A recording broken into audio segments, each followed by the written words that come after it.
hermanos, ¿cómo andan? Como siempre es un privilegio estar delante de ustedes compartiendo la palabra de Dios. En esta ocasión vamos a estar considerando el libro de Hebreos, capítulo 1, versículo 1 y 2.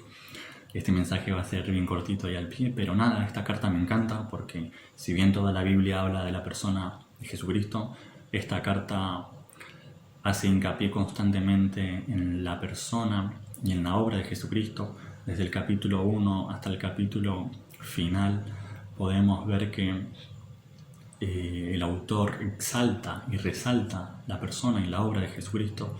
Así que nada, vamos a leer el versículo 1 y 2 que nos tocó. Dios, habiendo hablado muchas veces y de muchas maneras en otro tiempo a los padres por los profetas, en estos postreros días nos ha hablado por el Hijo, a quien constituyó heredero de todo y por quien asimismo hizo el universo. Como podemos ver, el autor no se presenta ni saluda a los lectores como en las demás cartas del Nuevo Testamento, sino que omite esa parte y va directamente al grano. Y es que tenía una gran urgencia en comunicar el mensaje de parte de Dios a estas personas que estaban ubicadas en un contexto totalmente peligroso, ya que estaban siendo perseguidos y confundidos por su fe en Jesucristo.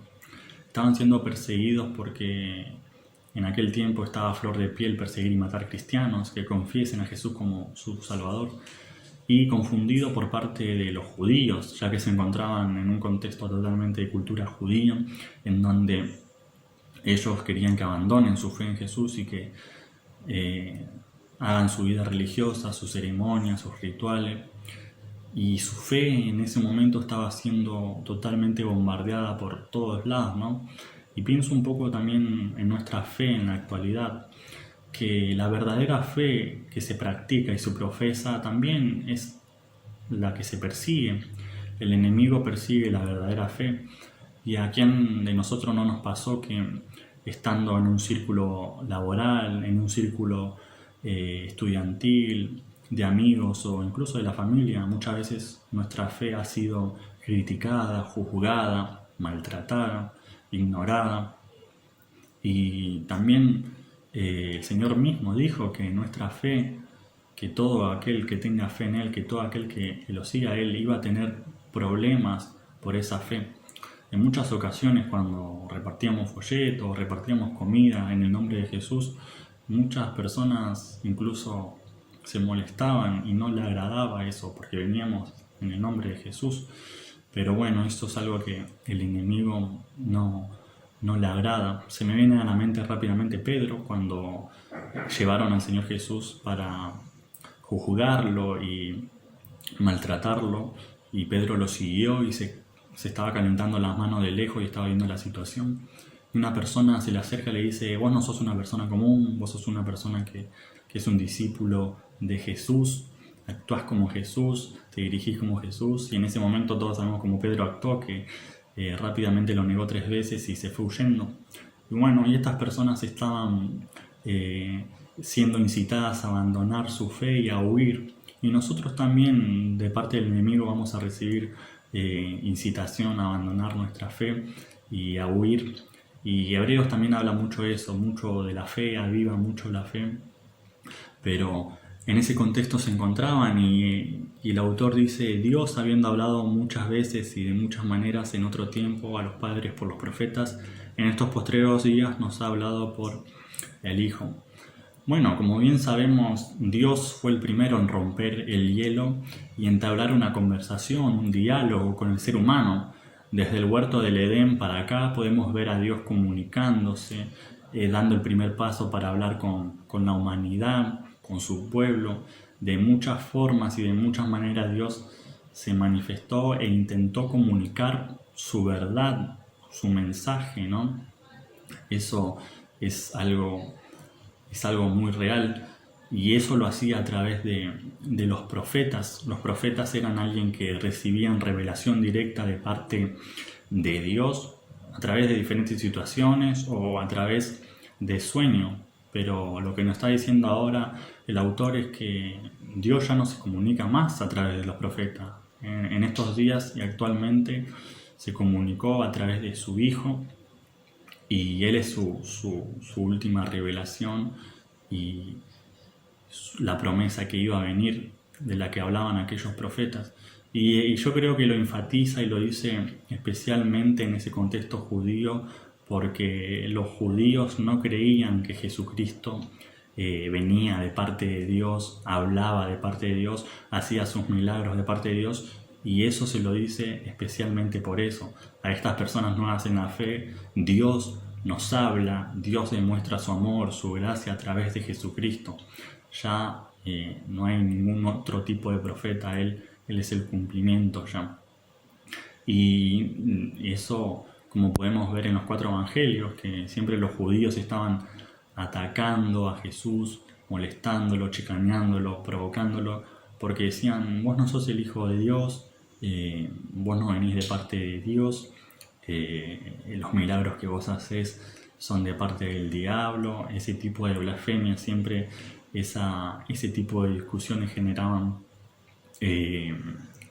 las personas judías, ¿no? Los religiosos de aquel entonces, pero incluso sus mismos profetas decían que iba a venir el Hijo de Dios y que iba a ser Dios mismo encarnado. En Isaías capítulo 7, versículo 14 dice: por lo tanto el Señor mismo os dará señal, y he aquí que la Virgen concebirá y dará a luz un hijo que llamará Emmanuel. Y todos sabemos que Emmanuel significa Dios con nosotros, y bueno, ese Dios que hablaba en la antigüedad, ese Dios que prometía sus promesas, fue ese Dios que cumplió también lo que prometió. Y Jesucristo vino y fue concebido y habitó entre nosotros. Dios mismo en carne propia habitó, y es por medio de Él es que Dios se comunica. Y bueno, esto los judíos no lo aceptaban bajo ningún término, no aceptaban a Jesús como el Mesías, como el Hijo de Dios, y siempre había una fuerte discusión, y en este contexto se encontraban esas personas, por eso estaban siendo hostigados por los judíos. Y se me vino muy a la mente el monte de la transfiguración cuando leí estos primeros versículos, porque si bien se acuerdan que Jesús llevó al monte a sus discípulos, a Pedro, Juan, a Jacobo, y se transfiguró, y estaba Elías de un lado y Moisés del otro, y después él en el medio. Luego ellos desaparecen y solamente queda Jesucristo, y una voz del cielo viene y les dice: este es mi Hijo amado, a él oíd. Y eso claramente estaba diciendo que Jesucristo no era un simple profeta, Él era el Hijo de Dios, al quien nosotros debemos oír. Y acá nuevamente lo está diciendo: ahora Dios se comunica a través de Jesucristo, ya no hay otro medio por el cual Dios quiera comunicar su verdad. Y como primera pregunta diría: ¿de qué manera se comunicaba Dios antes y cómo se comunica Dios ahora? No quiero entrar en una controversia porque no es la intención. La intención es edificar siempre con el mensaje de Dios y bendecir al otro, pero actualmente hay muchas personas que incluso dicen ser profetas de parte de Dios y muchísimas cosas más, y decir eso es como menospreciar y pisar un poco el nombre de Jesucristo, porque Jesucristo es la última revelación de Dios, por donde Dios quiere comunicar su verdad. No hay otro medio por el cual Dios quiera comunicar su verdad más que por Jesucristo. Como otra pregunta podría ser también esa: ¿actualmente existen los profetas o ya fue suficiente con Jesucristo, ¿no? Y obviamente que fue suficiente con Jesucristo, porque Él es quien fue el autor de la obra completa en la cruz. Él vino en carne propia, Él habitó entre nosotros, Él murió, Él resucitó y fue exaltado, y actualmente está a la diestra de Dios, como nos dice la palabra. Él es heredero de todo, y por Él mismo se hizo el universo, ¿no?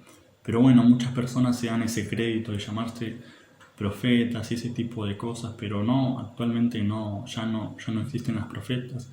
Ya el canon bíblico se cerró y Dios ya dijo lo que tenía que decir, y no va a dar otra revelación nueva, no va a dar otra revelación externa, más que a través de su palabra. Dios nos habla por medio de su palabra y bajo ningún término permitan que una persona diga eso y diga que va a decir una verdad de Dios, porque es totalmente mentira. Lo que Dios quiere decir ya lo dijo por medio de su Hijo y nos dice cada día por medio de la palabra. No hay otros tipos de profetas, sino que Él es el cumplimiento del cual hablaban los profetas en el Antiguo Testamento.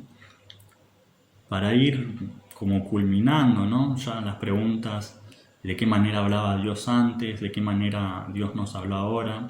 Actualmente existen los profetas, o con Jesucristo ya fue suficiente. También dice que lo constituyó heredero de todo.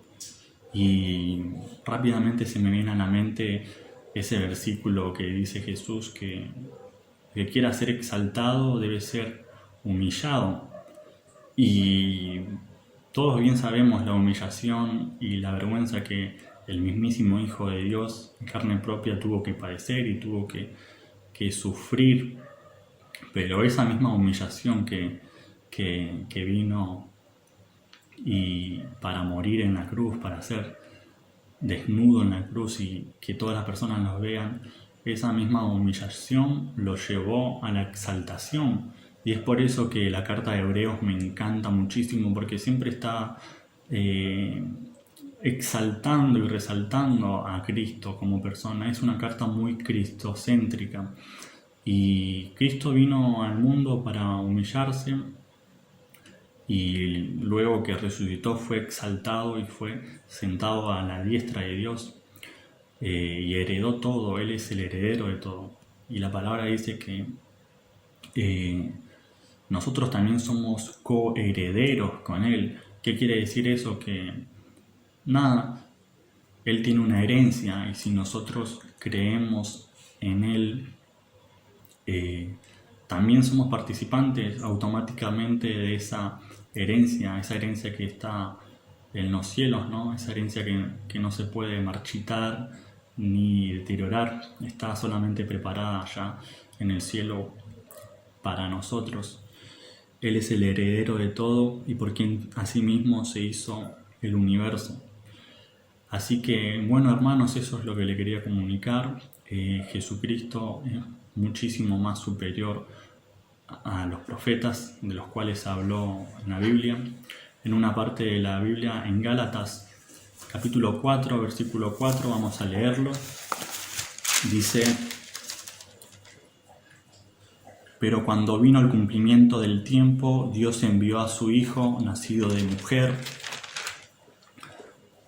y nacido bajo la ley, para que redimiese a los que están bajo la ley, a fin de que recibiésemos adopción de hijos. Bueno, Dios habló, Dios prometió y Dios cumplió.